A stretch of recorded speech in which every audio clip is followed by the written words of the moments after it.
I dare myself.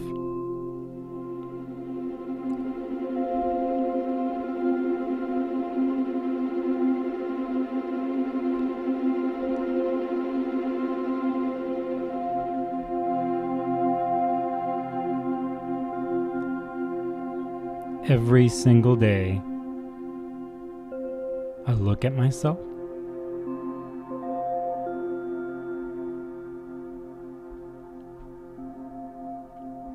and I dare myself.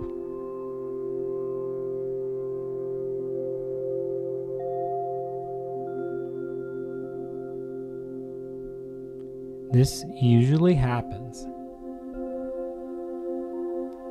when I find myself in life situations that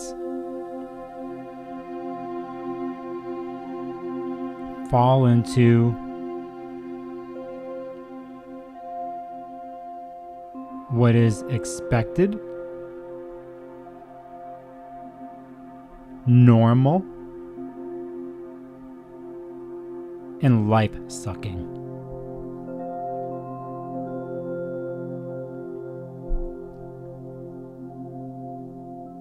So I look at myself and say,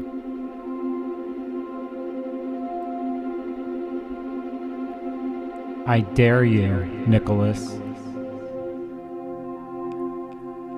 I dare you to break off, break free. I dare you to take a risk.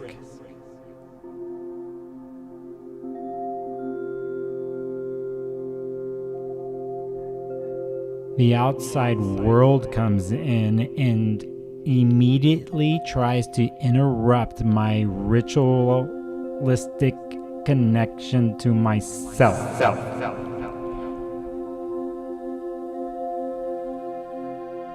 Stay comfortable. Stay in that one lane. So I look at myself and I say, yeah. Take a risk. I accept the dare.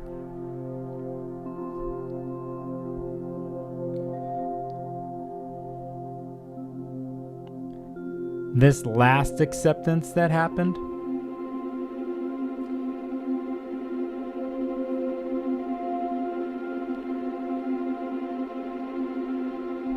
it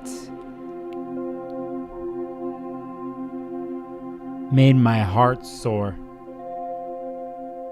And I'm not like soar like duele in Spanish, like hurt, like soar into the effing sky.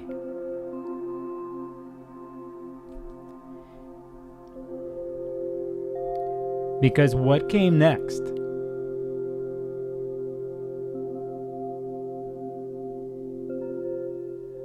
was that place of total aloneness. It still surprises me. It freaks me out a little bit.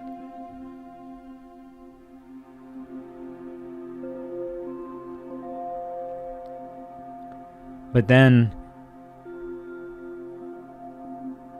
the word came into my mind. Holy. Holy.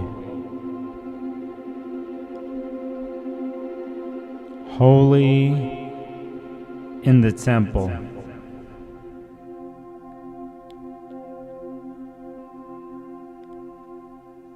I am holy.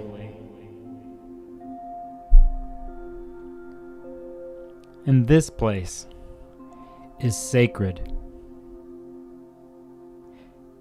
They're not going to understand out there. They'll never get it. Once in a while, you get somebody else who enters the temple. And they say they're with it, But it's a small, small few that walk into my temple.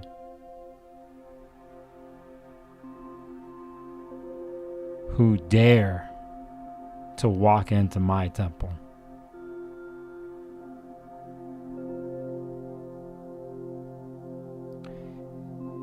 For whatever reason, they found themselves at the doorstep or were tricked there, but they are in sacred place. And I love running into other people who have that look in their eye, the same holy, sacred look in their eye.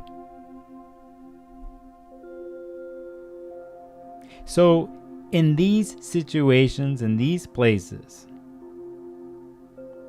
the question that comes up is, what is sacred? What is holy?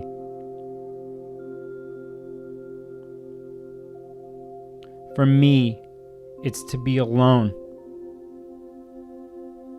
in my solitude.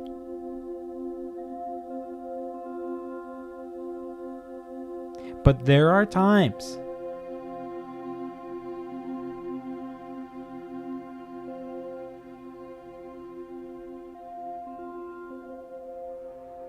where I forget time going by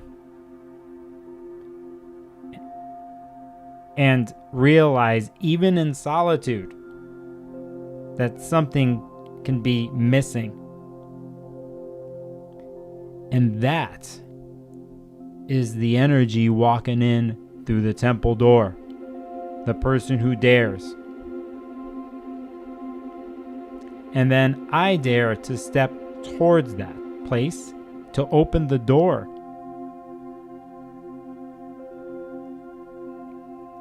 For the most part, ritual, solitude, holy, sacred place.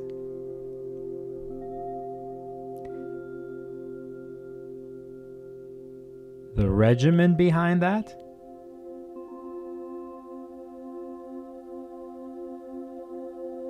The genuflection in parts of that sacred holy place?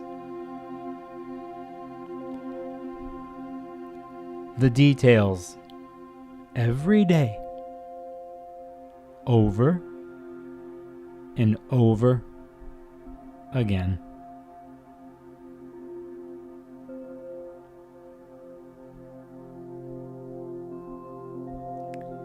There's 12 signs out there, 12 zodiacal signs.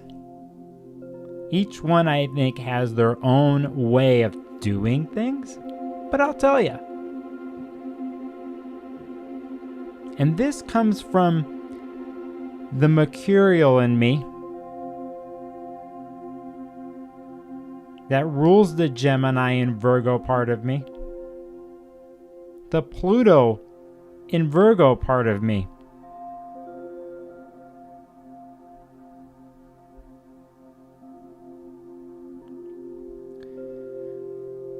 the deepest place for me is alone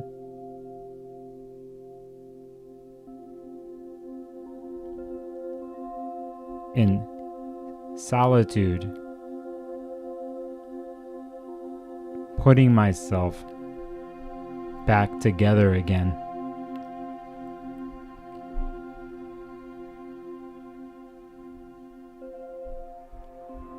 I don't know what it is for you,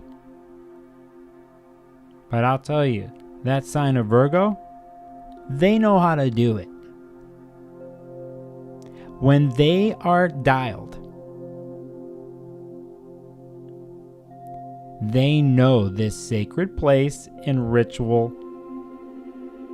over and over and over again. They serve the temple. And regardless of any outside story or narrative,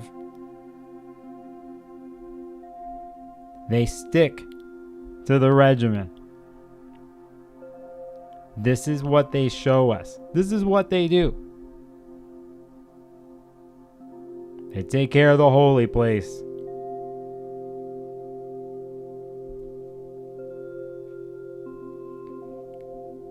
That's if they're all running on the balanced, mutable place that they're in. You know, as Geminis, we know that place too. We know that life. It's a little different. But we're both ruled by Mercury. We both know what it is to move from here to there, from underworld to outer world. In the Virgo world,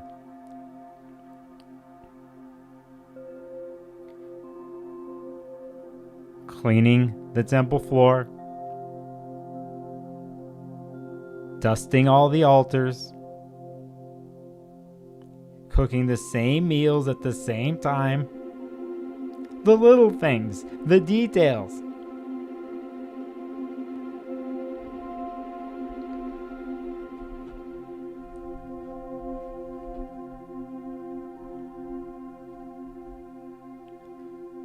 So,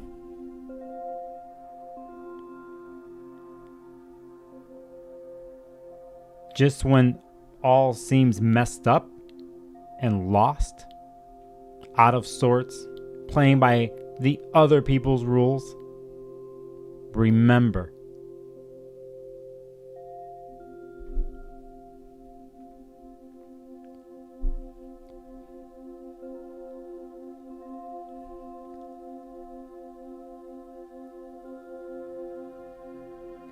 you're holy.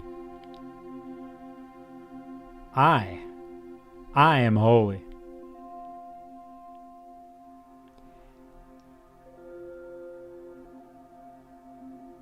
Every day,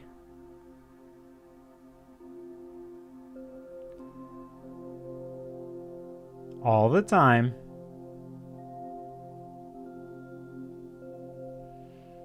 I am sacred and I'm holy.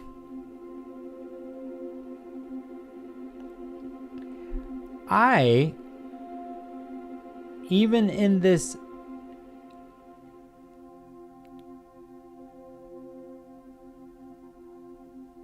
temple,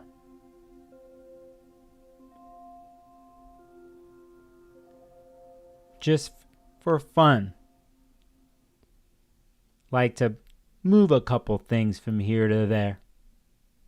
Usually, when I step outside and go out into that world, I tend to scuff up my clothes and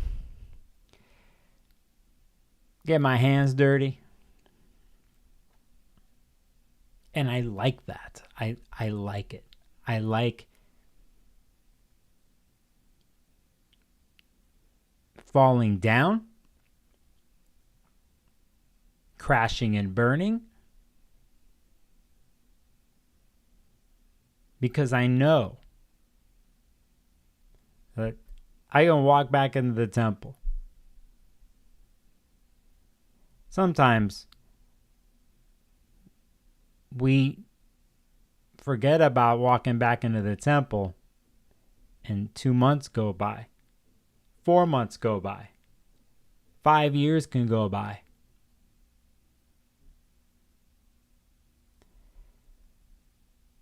As I've said before, you got to get dirty before you get clean. And if one knows and can honor the process of getting dirty and getting clean and moving back and forth without the guilt, without the shame, then I think, maybe I know a little bit that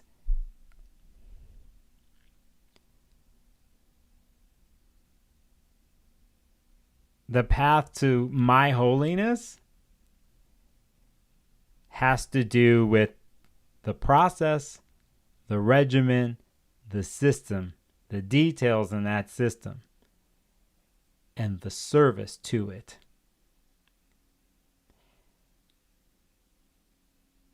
The audacity to call myself or to call yourself, whatever you want to do it, how you want to do it, holy.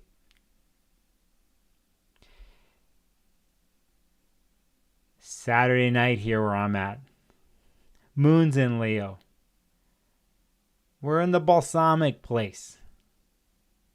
Before the new moon on Monday. Hence, the temple, what is sacred, etc., etc.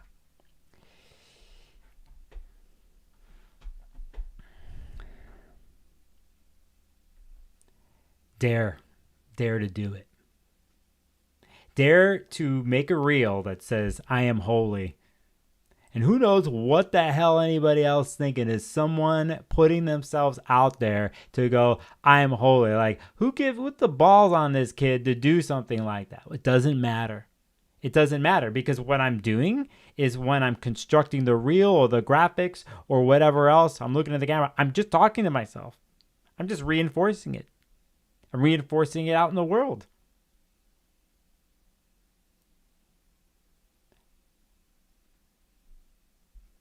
For the next day and a half, I want you to think about what that means to you. Not my deal, but what is holy for you. What you adhere to. What your temple's made of. How you honor it, how you clean it, how you structure it. And know that everything you do contributes to the sacredness constantly. And when you feel that it's off or you're not doing a good job, we're not going to beat ourselves up about it. We get back and we take the step-by-step regimented approach. We make a list. We get the detail, the important details. We get all the facts together. And then we apply it. It might seem boring. Not extravagant. Like some other signs, or blatantly throw it in your face or someone's face. It's just you tending to your temple in your solitude, doing the little things.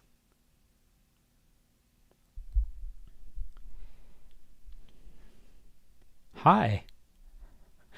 How's it going? I don't even look at the beginnings of these chats. I have no idea if I'm still streaming. It looks like I am.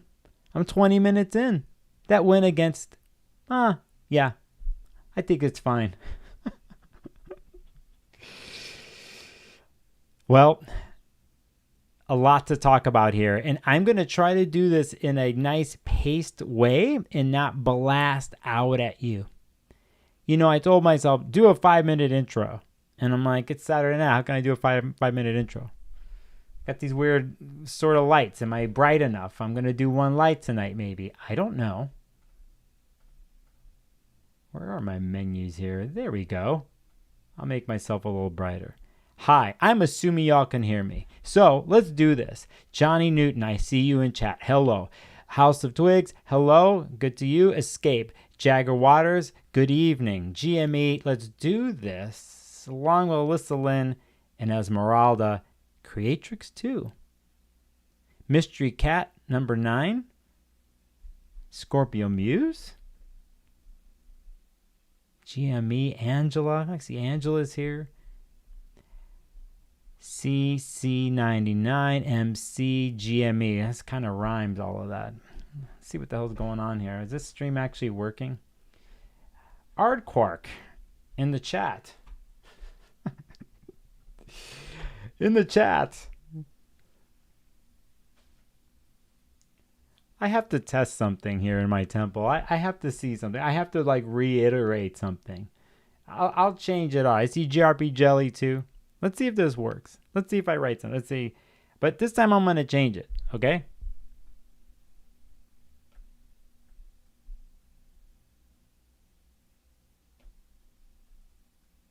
You are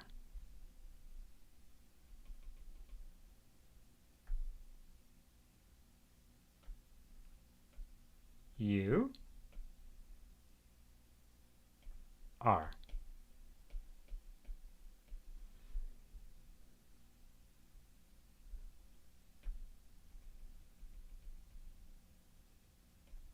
Holy. Am I getting this on the screen? Not perfect. Gotta work on that.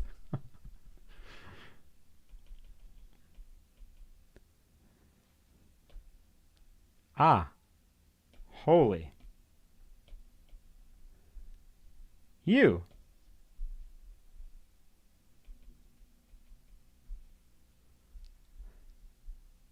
Hello, Jan Halverson. Get love, give love. Patrick Carrick, too. Huh. I see.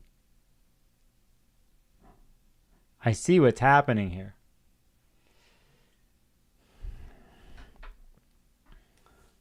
The chart up I have on the screen's a new moon, but you know what? I'd be jumping to things, wouldn't I? But you know what? I could probably put it here on the new moon. I could probably use this chart to do this.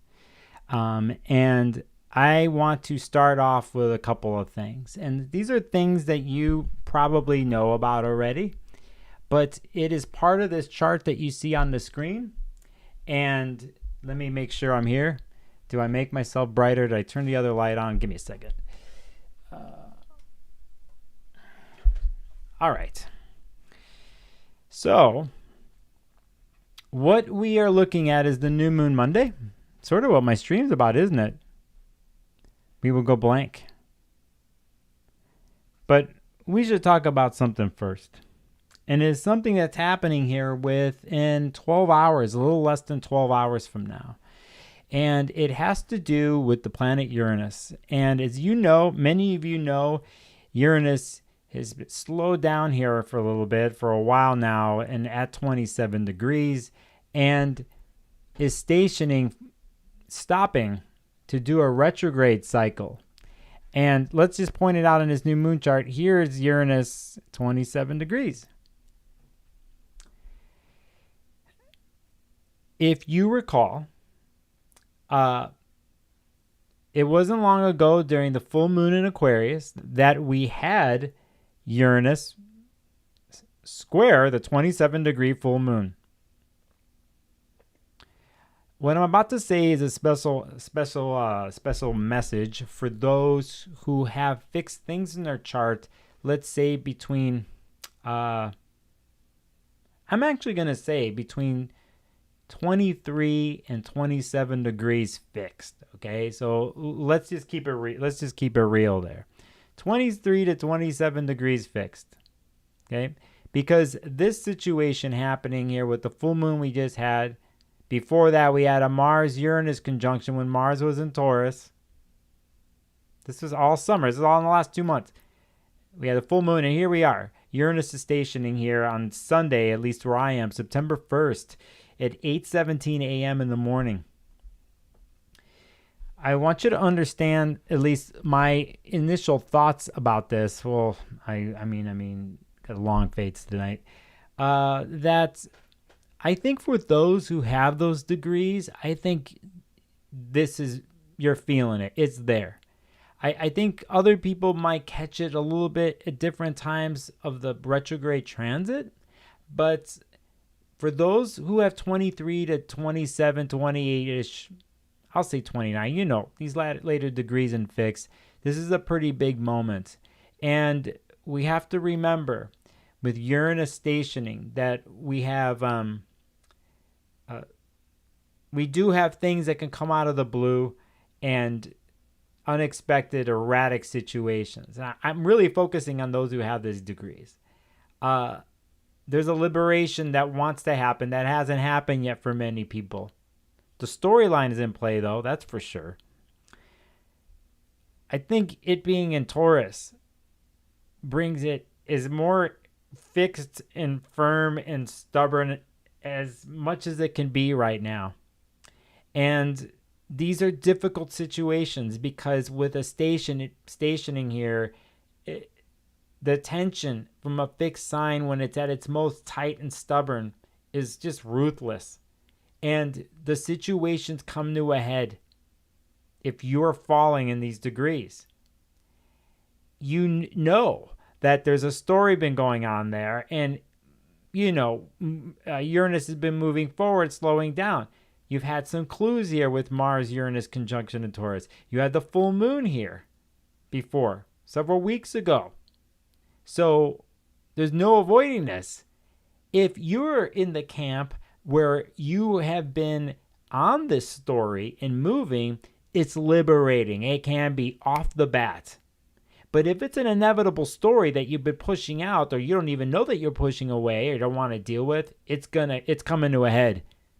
And you'll see signs of this. And that's when it seems like a surprise. From the Uranus going backwards perspective,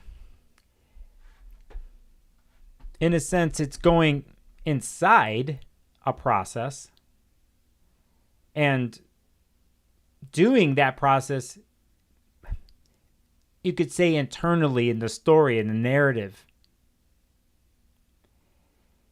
The interesting thing is, it was, we've been on a ton of months here of Uranus moving forward, and now we do this at this spot. When we get to January, and I'll write this down on my thing to see if I got this technology working. Uranus is going to move forward again. And that's when it goes all the way back to, and let's see if I can get this the right way, okay? Because my fades, and I'm going to change my fades a little quicker here, actually. I'll do it at 5 here. And that's the way. Let's say, so what did I say? If you have 23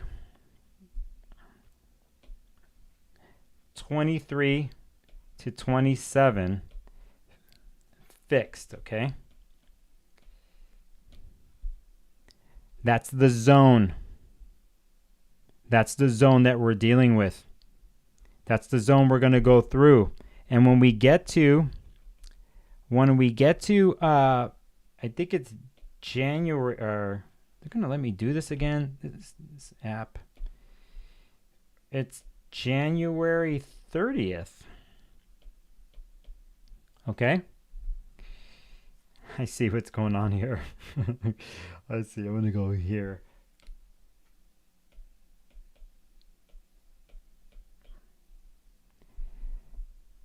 We're going to station forward at 23 degrees, Taurus. Okay? So you see what's happening here. You know, what's interesting is, once it moves forward in January, it goes all the way to Gemini. So this is sort of, it's not the truth, but it's sort of there as the last time Uranus is going to go retrograde in Taurus, supposedly, right? But it actually, when we get to September 5th of next year,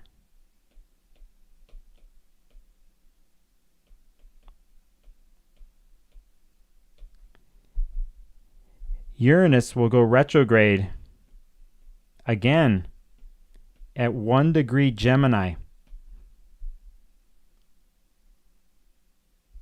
Make a note of this.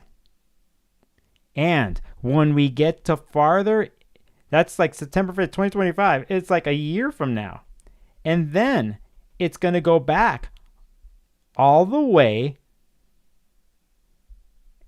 and stop eventually after that on February 3rd. Let me do this.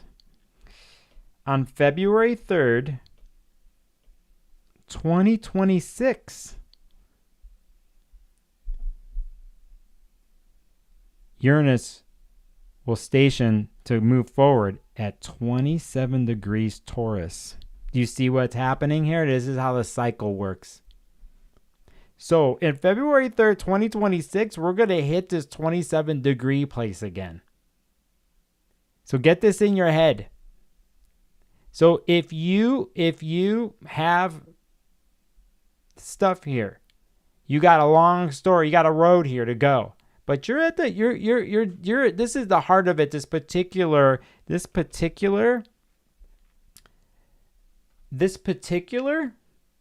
situation. I think the moves are inevitable and need to be made. And whether you're into it or not, or you can't do it and you can't figure it out, universe is going to provide it for you. Reform, review, recalibrate. Those are retrograde words. It just happens with Uranus and Taurus, and it's there to break the stagnation in that part of your chart, the Taurus part of your chart, or the fixed part of your chart between 23 and 27 degrees. So, no way out of this. I know some of you out there, you know exactly the storylines that you have. And you've been getting by, and a couple things changed, it seemed. But did it really change? Did it really change? Do you know about what you really have to do, the inevitable? You've been getting the hints for the last couple of years now. Since 2018 of Uranus being a Taurus. From the eclipses that happened at 27 degrees in 2021, the Taurus-Scorpio eclipse, the first one to start the cycle, happened at this degree. So no more pushing it away. But if you try, go ahead and do it. I'll listen though. Go inward. It's about insights inward, about your reviewing and revising the Uranus insights that are happening in the Taurus part of your chart. If it's making hard aspects to you in your chart, it brings breakdowns and unexpected actions, like it just does. Regardless of how it happens, when you are aware, once you're aware of the story, you take that out of the blue awareness that Uranus brings and you act upon it. Okay, so here you are. There's been a little couple clues, big ones, in the last 2 months with the Mars-Uranus conjunction and with, full moon that happened in Aquarius 27. Hell, you could go all the way back when we had the Jupiter-Taurus conjunction, that Jupiter-Uranus conjunction that happened in the spring. How many transits do you need until you finish the damn story and break open the fucking wall and walk through? Okay, so again, now this is interesting here, because if we look to the ruler of this currently right now, I'm skipping ahead. Let's just say we're going to look at this new move chart. It's Venus here. Okay, so just get that in your mind. All right. Reform, review, recalibrate. Break the stagnation. This is a firm, stubborn Uranus. Got it? Good. All right. Let's stick to it, though. Because at 5:08 p.m. Pacific here tomorrow, while I do this live stream, as you know, the planet Pluto, currently retrograde, goes back into a 29 degrees Capricorn, your favorite degree, the favorite degree of the world of 29 degrees of Pluto and Capricorn since 2008 when this damn story started. Think about what's happened societal wise in the planet since 2008. It's just insane. 2008 was a massive economic collapse. Just to remind you, it was a massive economic banking mortgage collapse that we, the citizens of the United States, and a lot of people in the world that were affected, we bailed those motherfuckers out, by the way. Let me just get this straight. We bailed them out. And you look now, things are tighter than ever. The separation of money is even wider. We bailed those people out. So, side note,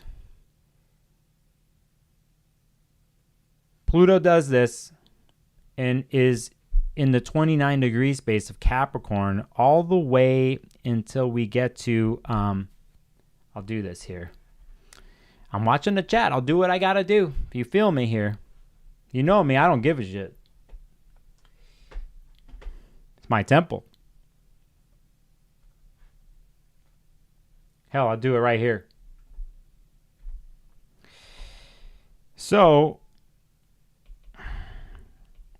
put this date down.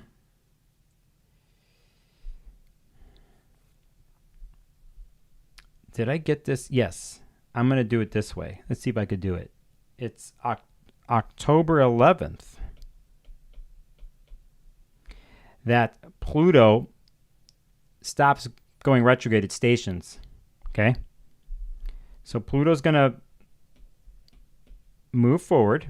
Okay? And then it's on October 19th. Can I fit this all in here? I'm doing this the hard way.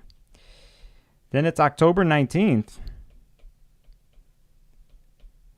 where Pluto comes back to 0 degrees Aquarius. So we're doing a short run on this from Pluto standards, actually.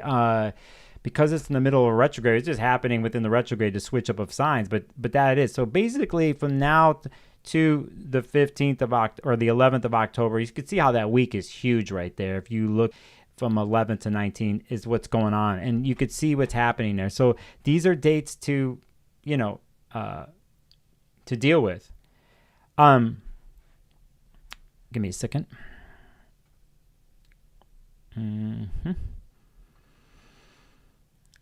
just might be adjusting something here in my chat. Okay. So you might know these dates already, but keep track. So Pluto's going to do this. Now what's happening? Pluto's been going back, but we go back now to, I think what Pluto's stories is, it's so good at dealing with stuff that you don't even know about. Like the Pluto transits in someone's chart, you don't even know what the hell is going on. Now, some people, let's say they got Pluto on their sun, or they got Pluto on their Venus. They've had Pluto on their Venus, let's say for a year now, or a year and a half, or something like that. You know what's going on. Like I think if you're up there, it's coming up. But most of the time with Pluto situations, it is just working underneath, and you don't even know what the hell's going on sometimes, or you sort of do, you sort of don't. You don't know the full story. And usually when Pluto comes into play, and there's some other planet that comes in to help kind of show it up, it's then that where I think then something is shown. The unknown appears. And Pluto is relentless at doing this. And even if you don't like it, it's going to do it somehow in some way. It's going to be symbolic. It's going to be right in your face. You got to pay the price, pretty much. So at this point in the whole Pluto and Capricorn story, for what this has been, there's some remnants, unknown remnants sitting there in the deep purgatory place in you. And they need to be shown. So, in a sense, I come from a perspective of looking at a story like this, where a lot of people, whether they know what they're doing Pluto-wise in their chart, or it's dealing with power generation, power struggle, domination, obsession, all these things that Pluto deals with, is that the control of Capricorn, the Saturnian control that it has had, is at its last something, and it will want to do anything to hold on to that. So it's like, in order for something to change and be reborn, one has to completely, I think, in situations, there has to be a death, a metaphorical death that happens, but that doesn't happen, I think, on myth levels, narrative levels, all that kind of thing, where if one is holding on. So if one is holding on an institution, a power structure, or whatever is controlling the situation of an organization, and they don't want to let go, knowing that it's crumbling while they're letting go, it's not working anymore, and it's not serving everybody, that somebody will do anything to hold it. And in that place is the hardest place. That's the hardest place to change. It's the hardest thing to let go of. So I think with Pluto going here for until October, I think we're going to see in the world like massive, just cannot let go of the wheel, the steering wheel, basically. Some people, other people are affected by this even more, because they take the byproduct of this control and authoritarian might.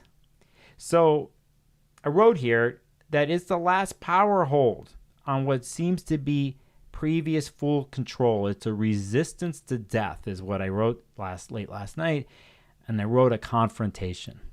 So that is a bigger perspective in my mind with Pluto. Again, we want to remember with stuff like this that, and I'll write this one down just so you get it in your head. Exposes weak spots. Now, you got this degree in your chart. you're affected by something like this, then expose the weak spot, or your weak spots are exposed, or something out there in the world happens that way or shows us that, okay? We want to pay attention. We want to pay attention to habitual power. That's kind of, my handwriting's weird right there. What I mean by that is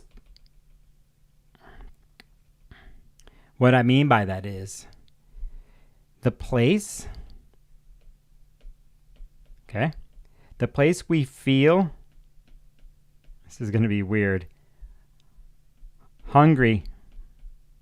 And I'm talking about the type of hungry where it's obsessive, where it's not good for you hungry, where you will constantly try to fill up that void, Plutonian void, right? And this could happen in a world or whatever. So anybody will do anything will do anything to do that, to do the deal,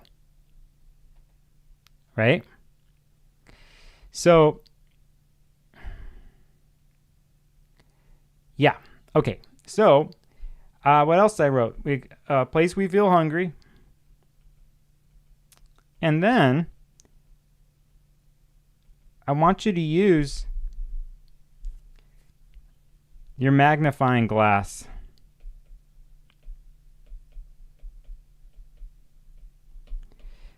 And expose these places in your world, okay?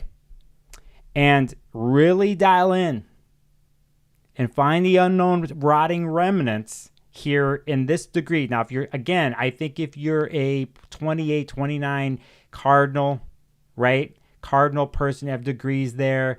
Let's say you got Venus at 29 Capricorn or some shit like that, right? You've been dealing with shit for the last 2 years. It's tough. So, we have the last remnants of this. Somebody asked in chat, Jagger, what happens in the place we feel hungry? It's like, I don't know why the example's coming up. It's what's his name in the Lord of the Rings? My precious. Can't let go of the ring. Gotta have it. It do anything for it. Trick people, distort. Oh, I see. Hi, Patrick. Patrick's got a good comment. I'm going to read it here in a second. But anything to do to deal with that obsessive something, and we'll feed it instead of like letting it go and walking through the fire. So basically, it kind of works like that. Gollum is just like, oh, can't stop. So Patrick says in chat, Pluto distorts perception. Ha! Thank you, Patrick. It is a funhouse hall of mirrors and warps the ideas and images around you. Some things become seeming monster, and monsters look like house cats. House cat. So I know a lot of you have cats out there. Are they sitting on your lap right now? You got a monster in front of you. No. So that's kind of my brain space with this, with Pluto doing its deal. Okay, so basically 5:08 Pacific on the 1st, Pluto goes to 29 Capricorn. It's happening during election season, by the way, for the United States. We all know what's happening there. Back to find what it's left, unknown remnants. Part of that is the last power hold, as I wrote to myself, on what seems to be precious. And full control and the resistance to not let one go into death, metaphorical death. So a confrontation, and there's a confrontation in this. I don't know in what particular chart and politically or whatever, but it's there, okay? It's happening. I think more on the financial system itself and economics themselves. And you also have Uranus going backwards in Taurus that deals with currency and resources too. So you got this interesting thing going on. Now, saying that, you got two planets retrograde, big ones here. We know Saturn's retrograde right now. It's like, oh, nothing's moving forward. But that I don't completely subscribe to. And for me, in the copy that I wrote for this YouTube video, was more about like, there is moving forward, but there's overlapping situations happening, big undercurrents that have to do with the past. But considering what is happening here this weekend in the new moon, which I'm going to talk about here in a second, there is a moving forward. So not the easiest, but there is. Anyway, use your magnifying glass. There it is. Do I draw one? Can't fucking draw that. Is this a... What the hell is that? It looks like a duck or something. Like, anyway. So let's go. So let's get to the new moon then. There's my little Uranus-Pluto setup. All right. So here we are at the new moon. Now this happens.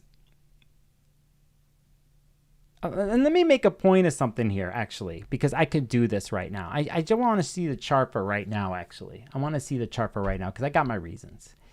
And let's look at where the moon is. And there is the moon. I'm glad I'm doing this because there's the moon in Leo at 18 degrees. Hello, my fellow Leo moon people. Here it is. You could see there's a conjunction, ongoing conjunction that's happening, an applying conjunction, waxing conjunction to Mercury here. And this is huge because we know Mercury stationed forward the other day on Wednesday. Finally, for a lot of people. For me personally, I've been harping on this for the last couple live streams and posts that Mercury is the secret planet and all this the last 2 months and the next month. For me, it's the player. And I'll get to my reasons why, but it's happening right now. And I am going to do, you see, for me, when I look at communication and I look at words and I look at everything, sometimes you do, and you hear what somebody says, even if it's during a retrograde or coming out of it, and they literally say it, you hear it and listen to it, and you got to take it for what it is. Those are the facts at the moment. So I just need to say that. 2 strikes we're in now. 2. If you're getting this, somebody watching, you got 2 strikes now. So saying that, let me point it out again. Retrograde moment here. Retrograde moment. This retrograde, listen, shadow, doesn't matter, shadow, I don't care. The retrograde story doesn't truly end for me until Mercury goes into Libra down the road. Okay, so let's say that. Now, we have this situation here with Mercury. We know that it's ruling. Let's just point out what's going on here. Mercury rules Virgo. We know that. We're in the Virgo birthdays. And it rules this ongoing transit of Mars and Gemini and Jupiter and Gemini. So there we go. We know this extravagant Mercury and Leo that is showing off how good it is with words and how creative it can be and how voluptuous it could be with its verbal whatever. It's very proud right now with the moon in Leo, and so there's a lot of expression, especially coming out of 3 weeks of being retrograde. It is ready to just say whatever, do whatever, and unleash. And okay, that's all right, I get it. You need it to happen. So it's okay right here. But when we get to the new moon, and you can already see something brewing here, and I'm going to get to chat in a second because I see some new people here. There. Then we get into an interesting story. Because here now at the new moon at 11 degrees, ruled by Virgo, and there's Mercury ruling it.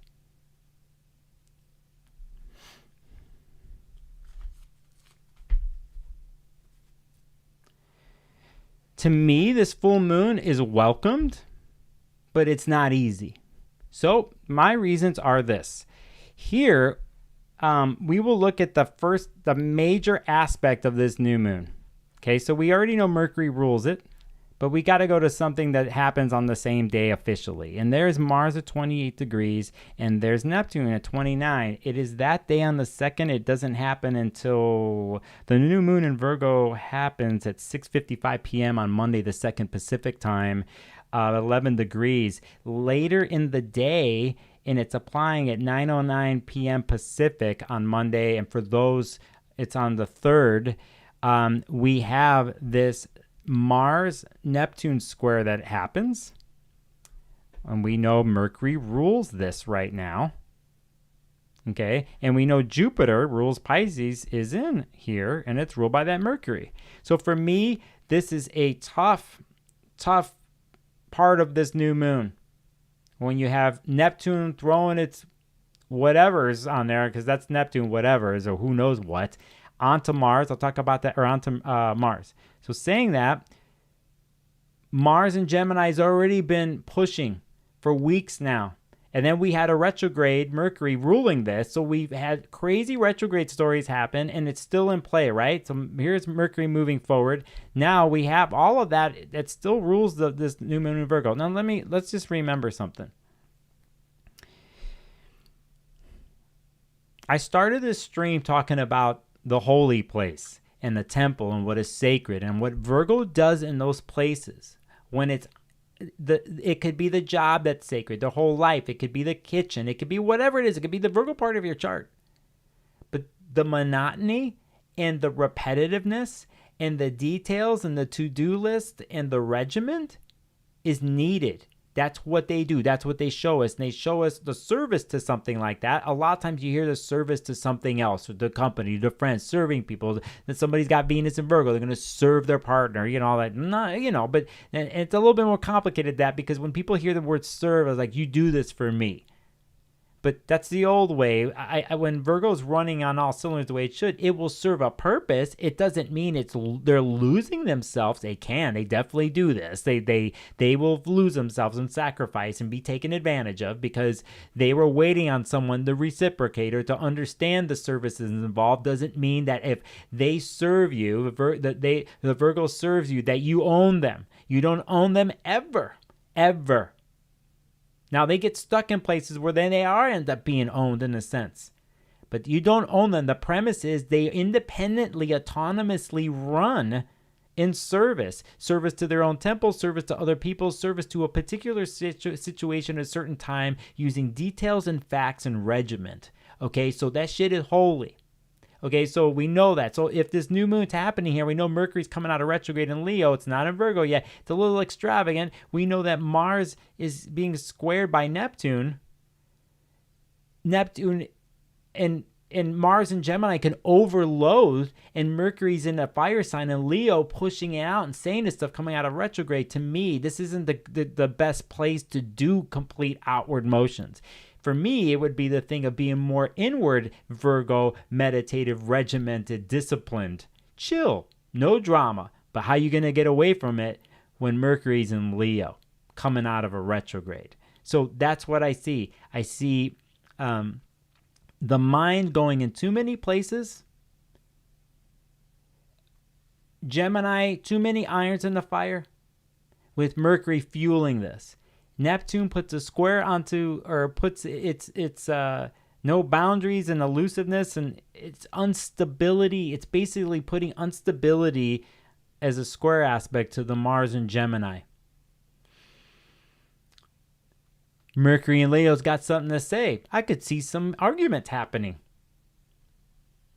coming out of a retrograde. Mercury and Leo's just like, blah, blah, blah, blah, blah, blah. Look at me, I stand up for myself, or some other show. Look at me, basically. Look at me, I there ain't nothing else but me. It could be the dark side of stuff. But you could, for me, I don't, it's not the best lunation in a sense.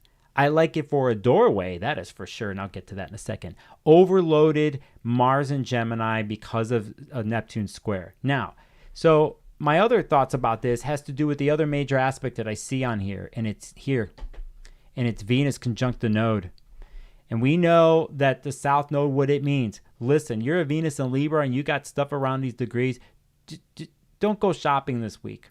You got Mercury coming out of retrograde and doing whatever. Don't go shopping this week. Watch the wallet. Like, oh, I'm going to go buy this dress, or I need to go buy this like velvet, whatever couch that happens to be whatever money's and it's specially made, because only a Venus and Libra would buy shit like that because they're so good aesthetically.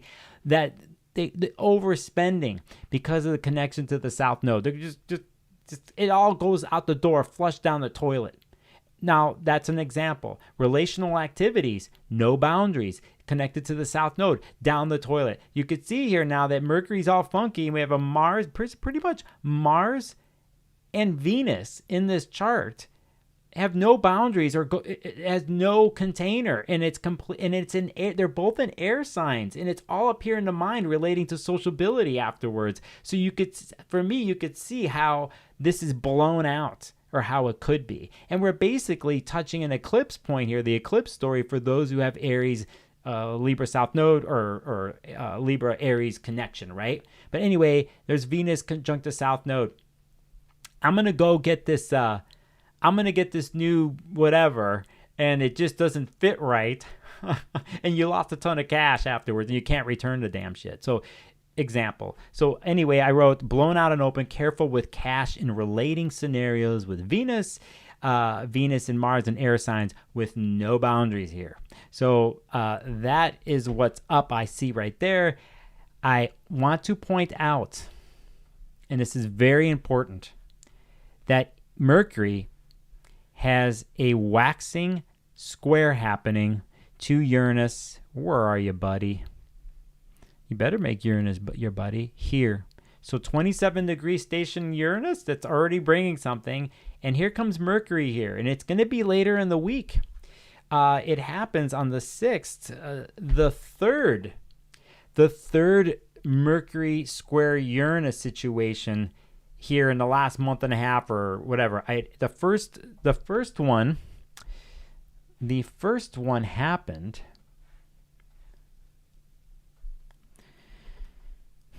I'm learning on this stream. I'm learning something about configuration of this whiteboard thing. The first Mercury square Uranus situation, okay, was July 21st at 26 degrees. Okay, so there's the first Mercury Uranus square. Then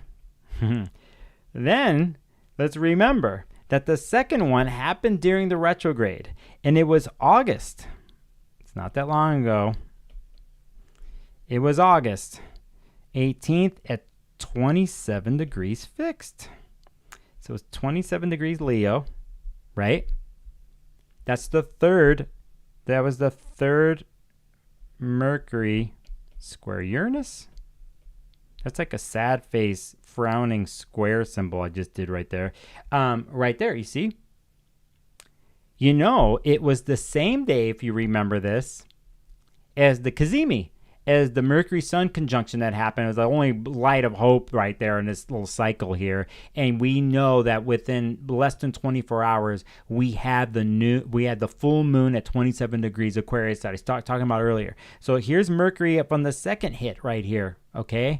And then the third one officially is going to happen on Friday, this Friday coming up, September 6th, okay? And that is going to be the third. And that will be it's 6th and 7th because it's 9:02 or 9:20 p.m.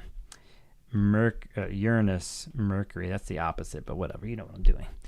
Okay, so basically, anybody here that has this kind of stuff, you could see this whole story with Uranus and Mercury and the retrograde and Uranus stationing. It is not over. It goes all the way into this week, and it just continues in my mind as the deal. Okay, so and Earth Star makes a good point. Thank you, Earth Star, because I can only do so much and I don't want to go too far, but that there's a 5-degree eclipse in Libra. And thank you, Earth Star, for that. 11T, Jendi, I see you in your chat. MC, I'll get to that in a second. Okay, so basically, remember what has happened with these Mercury squares. And we're in the place now. And I think it's part of this new moon because it rules the new moon, so on and so forth. So it's not the easiest week. I actually think that this retrograde vibe that we have, a lot of times you think during a station it happens, right? But I think it just continues this weekend and goes through the whole week. It just keeps going. There's a little bit of a something here. This is more detailed. And it has to do with Chiron and right here at 22. It makes its official trine with Mercury that day. It's the only little thing there that you should take account. And I'm only going to say this to those who've been affected by the Aries in Libra eclipses, that this Mercury Chiron situation gives you a little bit of something. I just about had it.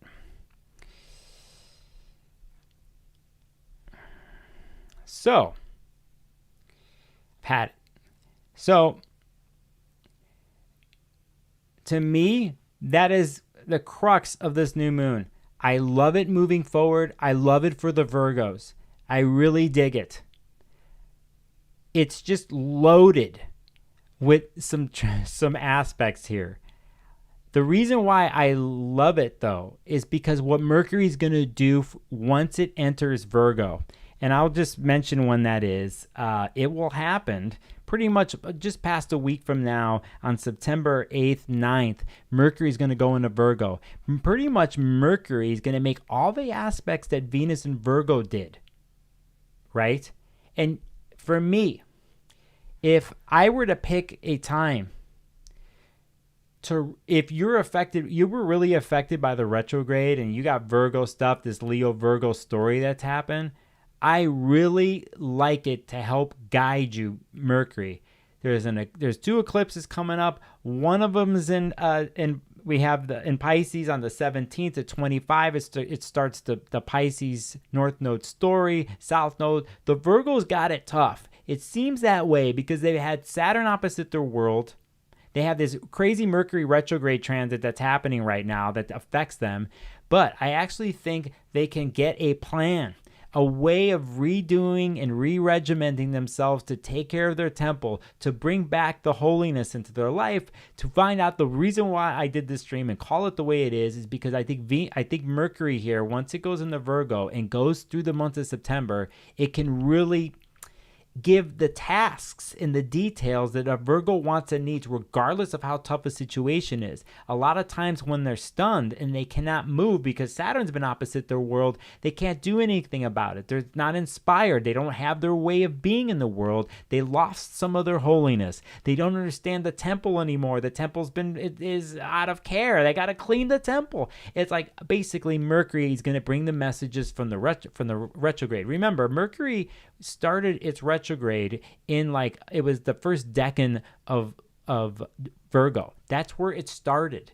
And then it went back into Leo. Eventually a week plus from now, it goes back into Virgo and it's speeding along. And regardless if it does a square or some aspects that are hard, like Mercury opposite Saturn, Mercury opposite Neptune, Mercury trine Uranus, by the way, right?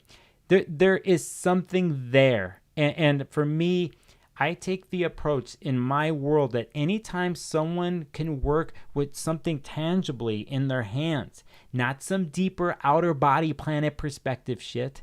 I'm talking about stuff that's in someone's hands. Regardless, whenever Mercury's coming out of a retrograde, stuff starts to move forward. And it has a moving forward motion through this new moon. It just isn't the best aspects for this week, but once it gets to next week, right? Once it gets to next week, it's on. And for me, it's the place, the tool place, the basically you take, I don't know if you guys are video game players here, depending on the game, or you guys are board game players or D&D players or whatever it is. Inventory is everything when you're playing. It's like along the game you go, you're sizing up your inventory. You've lost things in your inventory. You have to purchase things from the shop to get stuff into your inventory. You have to take note of your inventory and get it together before you go into battle or on the next journey on the trip. Who's on your crew? Who's in your group? What inventory, what powers do they have? What powers does the Virgo have? Well, basically, they get to take inventory for the next month. And even though there's an eclipse and there's Saturn and they got some stuff coming up, taking inventory and getting the facts straight is Virgo's deal. And even if it's not perfect, they love just doing the process of it, because by doing the process, it keeps them focused and not all out of sorts. And their digestive system and their nervous systems can be regulated. That is the most important. And you know what? It's not fancy. It's not dramatic like Leo bullshit. It's like none of that. It is so at times boring, but to other people it might seem that way. But for a Virgo, taking inventory and acting upon the inventory is like a mantra. It's sacred, holy. That's what they do. That's what they love doing. That's what they're good at. So, my Virgos out there, Virgo risings, Mars and Virgo, whatever Virgos, I'm feeling for you right now. I'm right there with you. Some of you know on Instagram that I put a special up on my website, special reading for the Virgo. It's discounted. If you feel called to do this, stranger out there or not, go book it. It's discounted, right? Let me help you out. We'll talk about some stuff. We'll look at the upcoming eclipses, so on and so forth. But try to take the mentality and approach here. Let's get through this new moon. And when Mercury goes in Virgo, do what you got to do. Saturn's going to be opposite your world at some point again. Yes, fine. Just work it this time. That's the good thing about a speeding Mercury. Anyway, those are some of my thoughts. I could talk about Saturn opposite the sun, which is going to happen in a week. This is part of this, but you need something to play with, my friend, my Virgo people, my Virgo planets. You need something to touch, and I'm with you on this one. I'm totally with you on this. So anyway, those are some of my thoughts. For me, I forgot to do this. This is...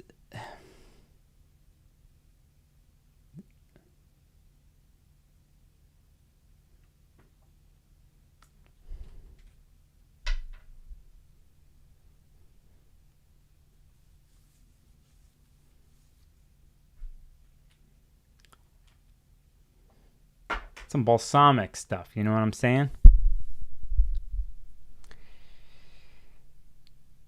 Mercury square Uranus later this week, part of this new moon, unexpected, explosive because of the Mercury station is what I wrote in my notes. Let us take a look at chat. And I will do this way. So, Dora Destroy, thank you for the $2 donation. You rock. Let me get this out of the way. Thank you, Dora Destroy, for the super chat. And it's like a lemon. It's like a lemon. It's like a lemon with a... I don't know what the fuck that is. Thank you, Dora Destroy, for doing that. And it's 9:20. I almost did this stream in the afternoon today. Or it's like tomorrow morning on a Sunday. But I needed to do a late night. I needed time. And I needed to get my thoughts together. And I like doing late night things, because of whatever. So I'm glad I stuck with it. And I see there's like 45 people here watching. That's pretty good. So thanks for stopping in and watching, y'all. And if you're a stranger out there and you've never been here before and you've gone this far, hit the subscribe button, hit the like button, say something in chat. Welcome to the channel, I see another something here. GME with a super chat. Thank you. And I can reply to these things supposedly. What do I say? I'll be the first one to say, I'll say gracias. I don't know where that shows. There it is. Isha is here. I'm going back. Stara. I saw some other people in here. Lisa Lynn, Mandy Bailey. Hi, Mandy. I'm saw you. Mandy said in chat, here's some etymology for you. That's some Virgo shit right there. The word virgin, Virgo, means unto oneself without the need for another to make you whole. Yes, it does, Mandy. Hence the autonomy. The autonomy is shown to us by the Aquarians in one way, but I really think it's the Virgos that really get to the essence of what autonomy is and everything. So thank you for that comment, Mandy Bailey. It's a good one. And I think I said hi to the people here who Alyssa says I'm fixed 27. Get love, give love. I said that. I said hi to Isha. Let's just keep going. Ray Weather, hello. I see you. I didn't see that earlier. Along with Dora Destroy, you made it. Jendi Tracy has a Virgo stellium in the 12th. You nailed it. Oh, okay. Well. It works. Astrology works. So yeah. So, but yeah, that's what's up right there. What else do I have in mind? I'm going to make it short tonight because I have a lot of work to do in the next couple of weeks. Let me get off the screen. I want to say a couple things. My retrograde story was very interesting. I had plenty of stories here. But the biggest thing that has come through for me is the ideas and the regimented stuff in my own life as a YouTube person, whatever. And I've been pulling the tools together. I just need time, as always. That's someone's Mercury rule. Time is always a thing. But I realized that I don't have to do it all at once. And to prioritize the temple, the place where I start from, first and foremost, and to organize that as best as possible. I have a couple announcements that I'm going to maybe say here soon when they're official. One I probably in a couple days here on my Instagram. I'm going to be in a certain city here very soon. And I'll let people know where that is. And if they happen to be in that city, to come on by. I'll be there. What else? I'm really close to finishing a video, an interview that I did. Got a couple of them in the queue. I'm going to work on that. I have a lot of other responsibilities that I'm going to catch up with here in the next couple days. And the big thing on my mind besides this live stream has to do with Mars. I didn't even mention it here except for the Neptune-Mars square.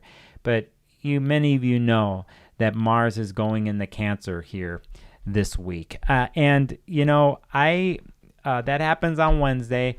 I'm going to see if I could do a quickie video with that or something about that, because it's such a huge transit in the end. For 6-7 months, really. We do Mars in Cancer for 2 months-ish or more than that, until the first week of the end of November or something like that, when Mars goes into Leo, and then in December, Mars goes retrograde. And then we'll go back into Cancer in January. And so I'm going to make a video calling the important degrees of this and how I think it's such a big transit. And I love Venus and Mars retrogrades. You can learn a lot from them. So that's the story with me. Usually I bring a book on the air and I do something. I could still do that. I was going to pick a card and get the hell out of here. So let's do that. And then I'm going to do some weird sounds probably. Now that I got this Hecate oil on myself, I don't know what the hell's going on. She's going to tell me to do things I don't even know about. Just 11 in chat says,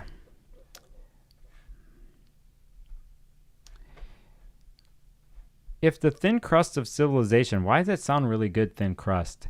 If the thin crust of civilization and its conveniences were to be removed, one might realize just how not complete unto oneself. Yes, that's a good one. Totally. Yeah, there we go. Now I could see it. They need to change this. They make this shit like go over the words for YouTube. Just so you know, by the way, people are tipping by pressing this in the chat button. It's like a money button. There's a couple ways you can help me out. You can join my Patreon. You get a reading from me. You can donate to the super chat. You become a member of this channel on YouTube. Those are things, whatever. I didn't put a goal up today. I didn't do it. I just was too busy thinking about holiness. You know what I'm saying? You know what I'm saying? I was too busy thinking about how good it is to be in your solitude place. The fortress of solitude. That's from the Superman deal here. So let's do it. I got cards flying out at me. And I got to look at something here.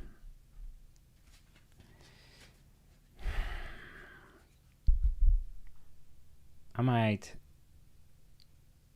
All right, let's do it. Right here.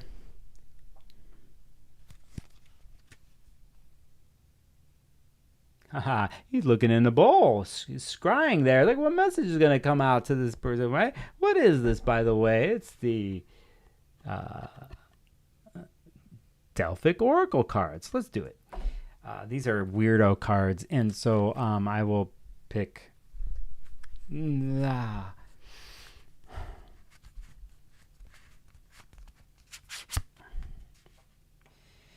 then I'm going to get out of here and go for a walk. Oh, shit. This is a trippy. Keep deeply the top secret. He's got a liar right there. 108.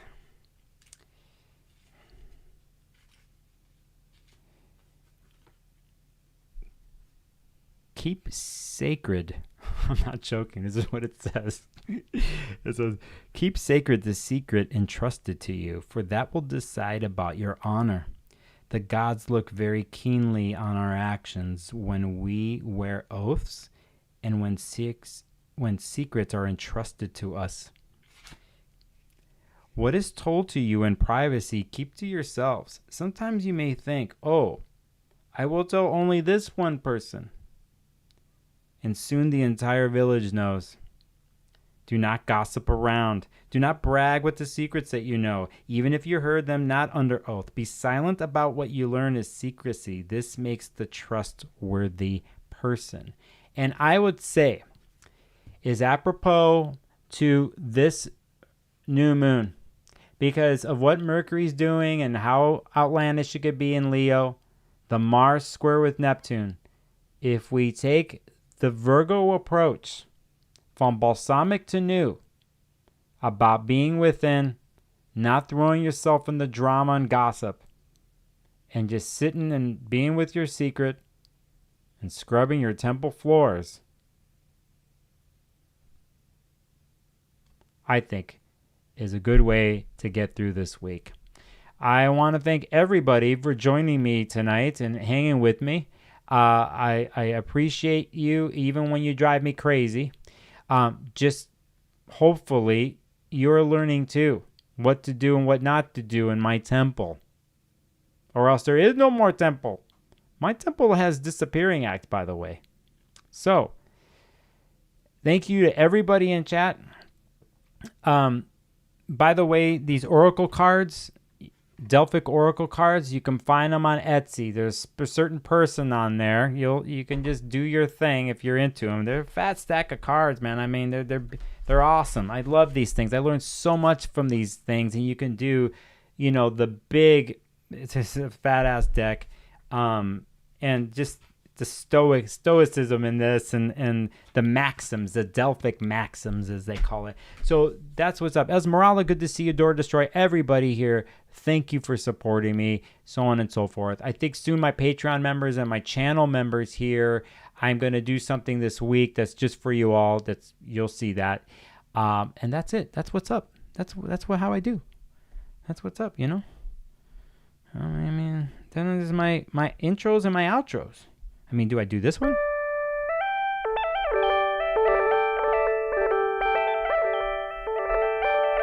I mean, I could do that. Let's see, what else can I do before I leave? Oh, see, that keeps going.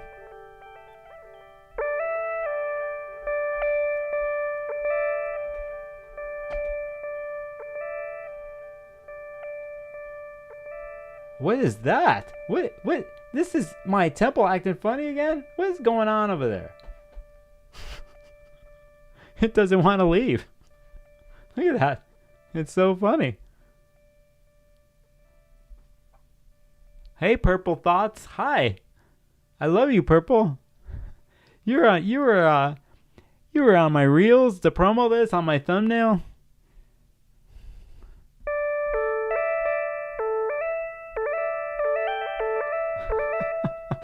Let's see if this damn thing works. Oh, there it is.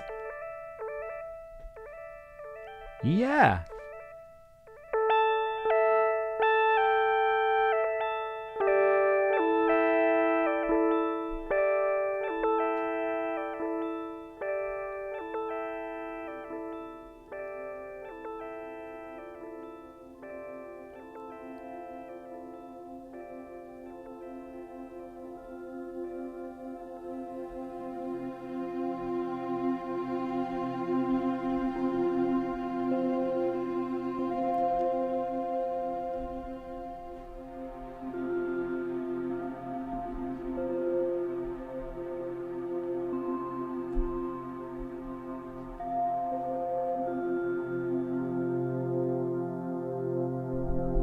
What will we do without you Virgos, man?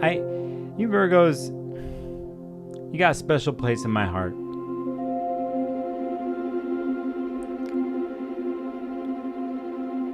It's okay, MC. I appreciate the thought. You Virgos, you come after this other sign who's walking around and they're like their fifth dress of the day. The Leos. They're like, oh, this is my fifth wardrobe change of the day. And my Virgos are walking around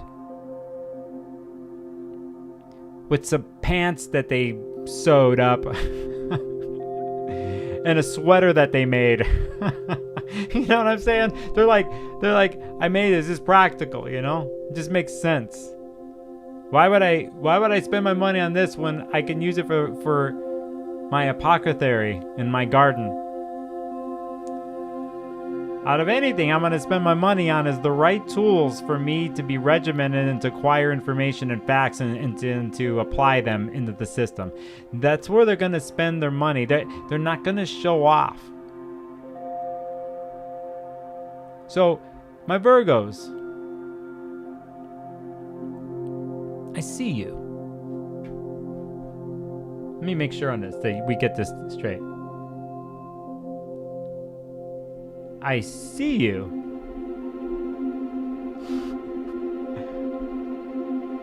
In the purple rain. But let me just say this with purple here. My Virgo people.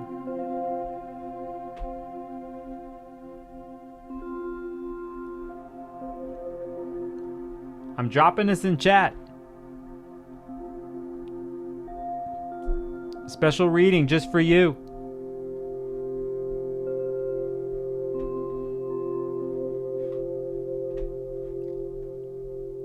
It says, Virgo risings, Venus, Mars, and Virgo, special reading.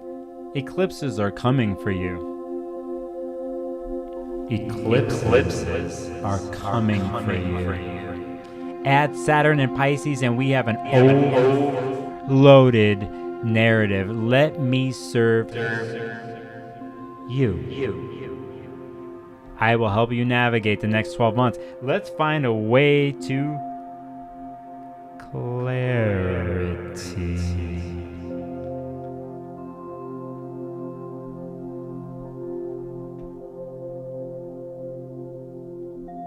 Yeah, clarity. That's what we want, Virgos. We want clarity for you.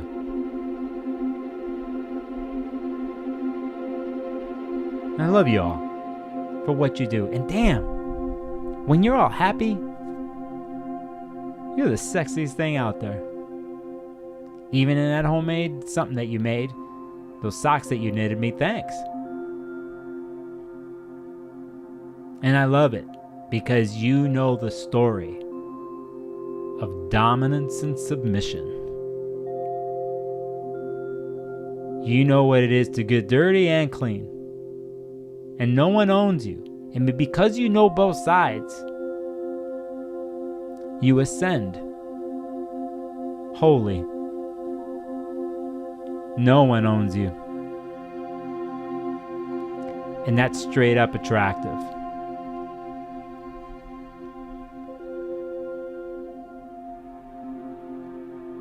Yeah. Remember.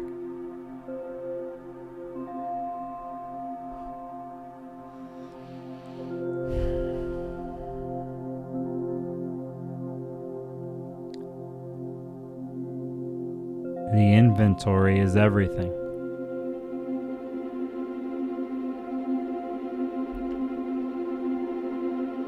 What is sacred?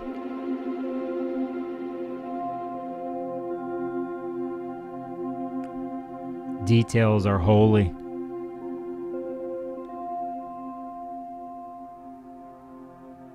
Without the sacred temple, we would never be able to put ourselves back together again.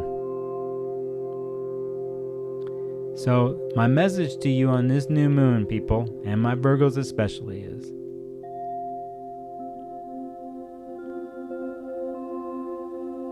quiet, solitude,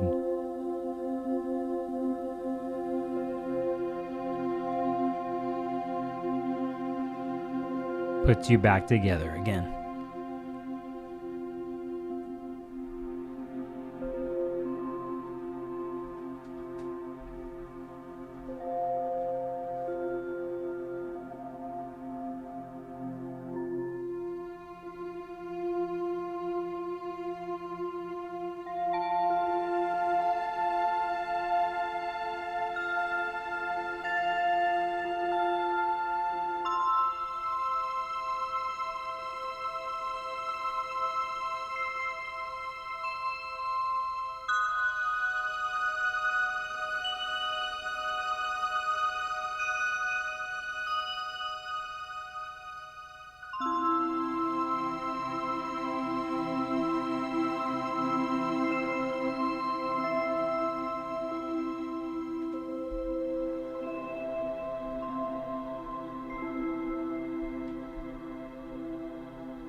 in dreams.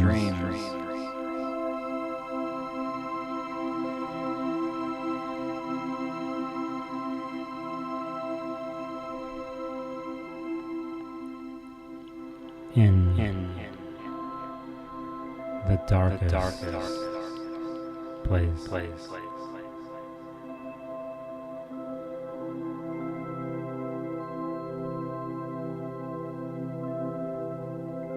I see you.